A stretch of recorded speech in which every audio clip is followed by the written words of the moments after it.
Toronto. Chicago also making some changes. Nogueira, he's checked in for Turioff.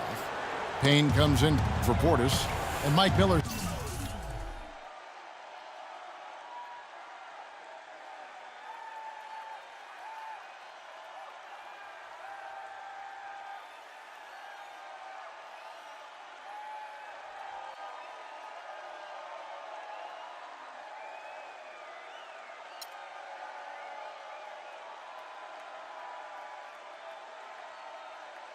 Subbed in for Wiggins.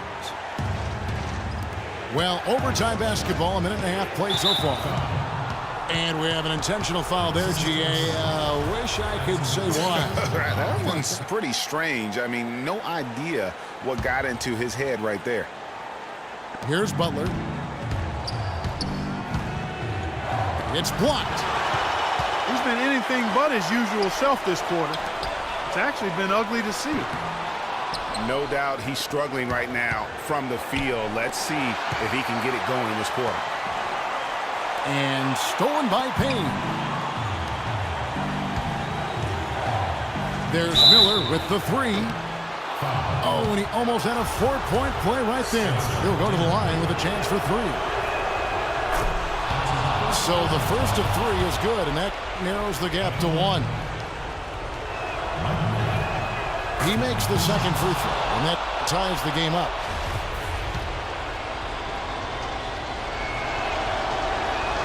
And no good on the third free throw. So he ends up going 2 of 3.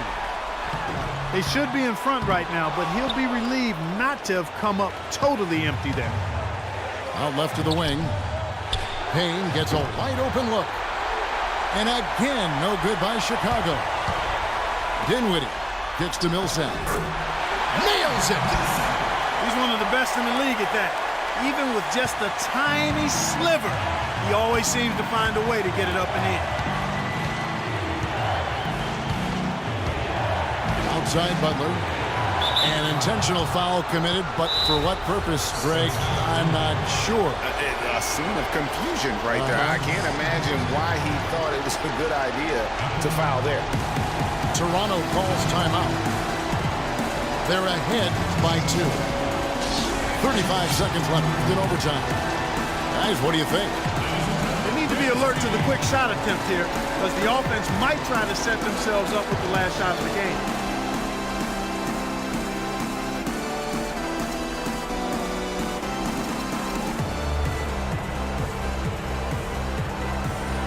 Portis is checked in for Chicago. Wiggins comes in for Miller.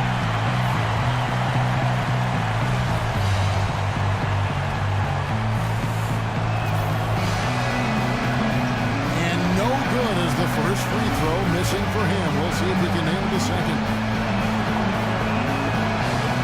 And the second of 2 is good. That narrows the gap to 1. So it's Toronto now. It's Curry outside. And it's out of bounds. Nice touch by Curry.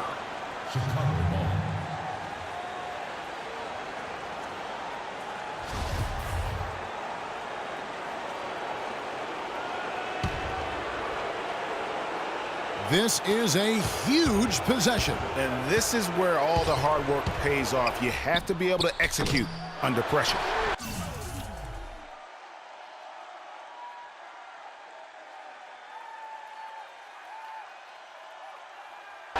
And they foul intentionally. They're going to have to do that now again and again. They're not in the penalty yet.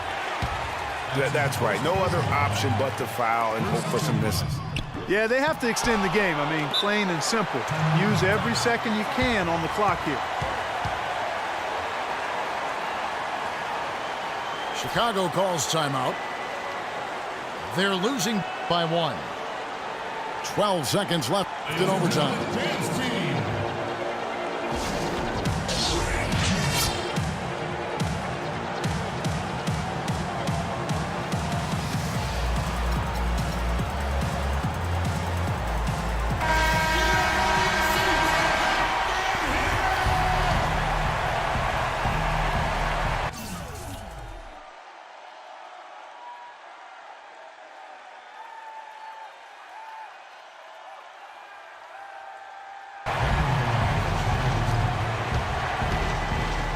Wiggins drives in.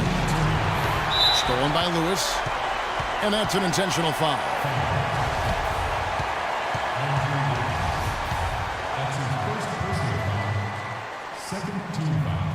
He hits the first one, and that will put them up by 2. Quincy Miller at the line for 2. Second free throw, no good that time. He really wanted that one. Wiggins inside the line. Got it! He has tied up this game. Oh, what a shot.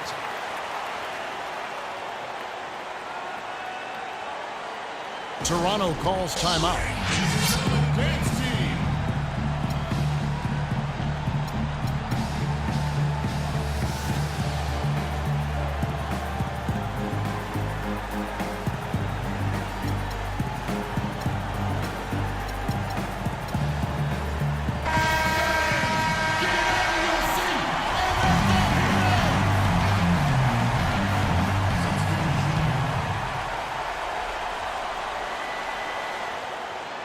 Tipped away. Another tie, and we're going to have a second overtime.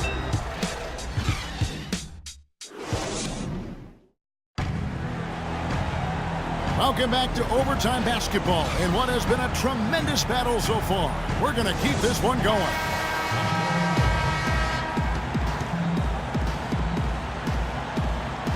Chicago with the ball. Miller, right side. And some nice ball movement here by Chicago. There's a good screen. Here's Price. The pick gave him all the room he needed, and he knocks down the J. Perfect screen there. Set him up with a terrific look. Yeah, I like the fact that the setup was good, the screen was solid, but you also have to look at the fact the defender didn't do his job as well as he could have. Lets the three fly. Price can't get that one to fall. You know, when he has the ball outside like that, that's exactly the kind of D they need to play on. The offensive rebound. Anderson. And Miller with the block. And that's out of bounds. Toronto will retain possession. Some changes for Chicago. Andrew Wiggins, who's checked in for Miller. Damian Rudez comes in for Spencer Dinwiddie. And Lucas subbed in for Ronnie Price. Just a grinder, always doing the dirty work on the offensive glass, and that's one of the things he brings to the table. And Turioff slams it in.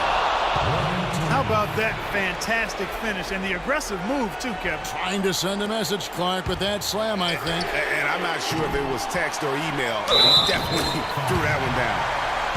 And he was fouled in the act of shooting. Chance here now for a three-point play. Butler, he's checked in for Chicago. Chicago trails by 3. Deflects the pass. And that's out of bounds. Chicago will retain possession.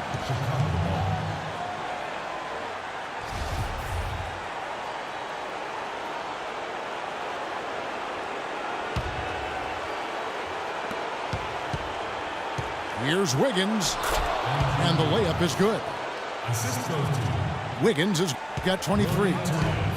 How about the inbound pass there? Easy bucket. Grant. And he goes strong with the one-handed jam. And really, he epitomizes what a point guard should be. I mean, his skill as a passer might actually be matched by that creativity he shows around the rim. Well, judging by that jam, Greg, I'd say you're absolutely right. Boy, that's a nice surge for them just when they needed it in a game that was so tight. Kept alive. Here's Harkless. No good from outside. Got the defender off his feet with the pump fake, but couldn't knock it down. And they've had the edge in rebounding all night long, and none bigger than that one right there. And guys, you've seen it countless times. In a close game, hustle plays can really make the difference. Here's Grant. And a miss there on the triple. Chicago trailing here. Dishes it to Butler. Another shot. And he was fouled in the act of shooting. Chance here now for a three-point play. Yeah, he earned that one. I mean, taking the hit and still able to get that one to go down. Incredible body control right there. Don't know how he was able to get that one to go. It sure was a thing of beauty to watch. And how's that for some ups coming from that one? He is a rarity among NBA point guards in his ability to elevate. Yeah, his athletic ability, guys, is really what takes him a notch above most players at his position. Here's Grant. The shot, no good.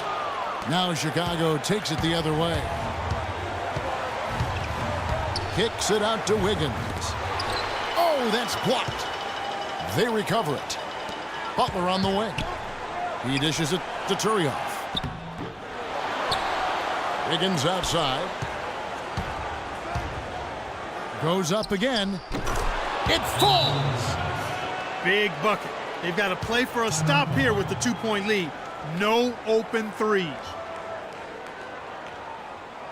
Toronto calls timeout. They're down by 2. 20 seconds left in the second overtime. What a game. Guys, what's your take? And it all comes down to this. Still enough time on the clock that they should be able to get a real good look. Yeah, and in this case, you debate often. You hear guys debate whether to take a 2 for the tie or a 3 to win. In my case, with this situation, I think you go hard inside and see if you can get a good shot in close.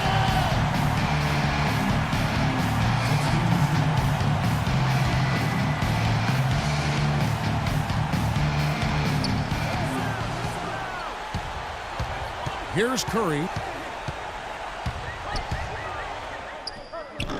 No good. It's deflected. And stolen by Garcia. Oh, off target. Ill-advised shot there, Clark. Yeah, exactly. That was lower than low percentage. And he misses the first one. Boy, he wanted that one to fall.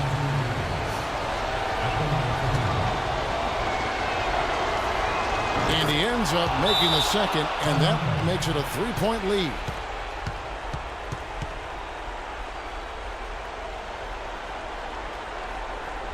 Toronto calls timeout. They're trailing by 3. 3 seconds left to play in the second overtime period. Could not get a winner with just 1. Guys, your thoughts? It's really hard to get an open look at a 3 in this situation because the defense knows you need it and they're swarming you the whole time. However, they've got to get it done if they hope to tie the game. Chicago calls timeout. They're leading by 1. 1 second left to play in the second overtime of quite a heated game.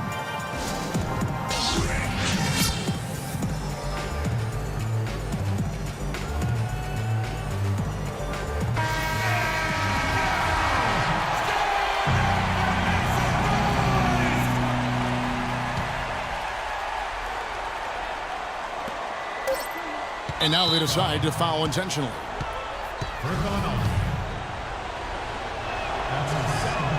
And that hurts as he doesn't get the first one to fall. Trying to focus now on the second. He's able to hit the second one. Oh, no. Bad time to slip up there, Kevin. They got to stay focused. And taking a technical there is the last thing you want to do. The opposite of smart basketball. Free throw, good Butler. Yeah, how about the nerves there? Those free throws put them in a very good position. 3 points clear. Stolen away. Nice job to interrupt the alley-oop attempt there. And so the big win by Chicago in a tight game. Clark, a double overtime game can really take its toll on the players. And after this one, the officials, the fans, everyone's going to have to take a needed rest. Yeah, exactly. But I tell you what, they showed me the heart of a champion here in this one. Thank you for joining us. That'll do it for now. This is Kevin Harlan saying thank you for tuning in as we leave you with our Jordan Player of the Game.